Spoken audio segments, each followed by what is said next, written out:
10 लाख का नुकसान कर दिया, पूरे 10 लाख का। इसमें छोड़ी थी कंपनी तेरे पीछे मैंने, पेड़ पे लगते हैं पैसे। जेठ जी, आपकी हिम्मत कैसे हुई, आपने मेरे पति पर हाथ उठाया? अरे हाथ ना उठाऊं तो और क्या करूं बताओ ना तुम। इस कंपनी को मैंने इतनी मेहनत से खड़ा किया है, 10 लाख रुपए का नुकसान कर दिया उसमें। इसने पेड़ पे नहीं उगते हैं पैसे।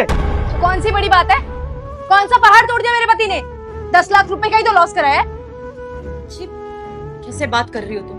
हमारे दोनों भाइयों की बात है, हमें बीच में नहीं बोलना चाहिए। जेठ जी है तुम्हारे, थोड़ा तमीज से बात करो। बस कीजिए भाभी, आप ना हमेशा अपने पति की ही साइड लेना। आपने ये नहीं देखा कि कितनी बुरी तरह से थप्पड़ मारे मेरे पति को। उनको दर्द हुआ होगा, दिल को चोट पहुंची होगी, उनकी भी तो फीलिंग्स है ना। आपके पति को लगा कि 10 लाख रुपए का लॉस कर दिया तो दुनिया खत्म कर दी मेरे पति ने। अरे दोनों भाई हैं, लेकिन भाई होने के बाद ये मेरे पति भी हैं। इनको इतना तो समझना चाहिए कि अब ये बच्चे नहीं रह गए हैं, शादी हो गई है इनकी भी इज्जत है। इनको इस तरह इन पर हाथ नहीं उठाना चाहिए था। आप सोचो ना, बड़े भाई होने के नाते मार तो दिया, अभी यही उल्टे हाथ कर रख के देते मेरे पति इनको, क्या इज्जत रह जाती इनकी? बनते बड़े भाई। मैं आपसे कोई इज्जत विज्जत नहीं करने वाली हूँ उनकी, और ना ही मैं इनको जेठ जी बोलने वाली हूँ। मैं कुछ कह रहा हूँ, मेरी बात मानो। हम दोनों भाइयों के बीच में आने की जरूरत नहीं है। अगर थप्पड़ मारा है तो खा सकता हूँ मैं, इतना हक है उनको। और शायद कुछ ज्यादा गलती कर दी मैंने। 10 लाख का नुकसान कौन कराता है? मैंने कर दिया ना, तो मैं थप्पड़ खा सकता हूँ। तुम अंदर बैठो जाओ। मैं क्यों जाऊँ अंदर? एक तो मैं तुम्हारी साइड ले रही हूँ, ऊपर से तुम मुझे ही अंदर भेज रहे हो। तुम्हें दिखा नहीं क्या तुम्हारे बड़े भाई ने रख के दिया है तुम्हें? क्या क्या मानते हैं तुम्हें? अपने हाथों की कठपुतली। तुम्हें ना अपने हिसाब से चलाना चाहते हैं ये। सुबह उठ के ऑफिस भागो, जाके कंपनी संभालो, सारे पैसे लाके इनकी जेबों में भरो।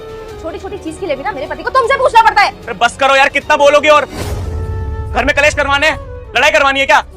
अगर मैं कुछ बोल रहा हूँ अंदर बैठ तो बैठ नहीं सकती? क्यों बोलना है तुम्हें? मैं नहीं जा रही अंदर। तुम्हें इतना दुख लग रहा है ना, चुपचाप चले जाओ, कोने में बैठे रहो, रोते रहो वहां पे जाके। मैं चुप नहीं रहूंगी। अरे बहुत टाइम हो गया इन लोगों के अंडर रहते रहते, नौकरानी बना के रख दिया है मुझे। जेठ जी तो वैसे ही निकले, और ये भाभी भी वैसी निकली। खुद तो महारानी बनी फिरती है और मुझे नौकरानी बना के छोड़ दिया है। हिमांशी ये कर दे, हिमांशी झाड़ू लगा दे, पोछा लगा दे, खाना बना दे। आपको क्या लगता है छोटी बहू हूं मैं इस घर की, नौकरानी नहीं हूँ जो आपके हिसाब से चलूंगी? घर के काम करने के लिए मैं याद आती हूँ आपको, पैसा कमाने के लिए मेरा पति याद आता है। हम दोनों क्या हैं? आपके छोटे भाई की बीवी हूँ ना मैं। आपका छोटा भाई है ना वो, सौतेला तो नहीं है जो आप उनके साथ इतना बुरा व्यवहार करते हो। अरे बस करो यार, कितना बोलती जाती हो। कुछ बोल रहा तो सुन लो ना। बस करो राजा, अब मैं तुम्हारी बकवास नहीं सुनने वाली हूँ यहाँ खड़ी होकर। तुम्हारे भाई की और भाभी की तो बहुत सुन ली और बहुत देख भी लिया इनका।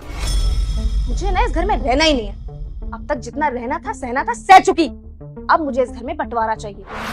मेरे पति का हिस्सा अलग करो, हमें अलग जीने दो शांति से।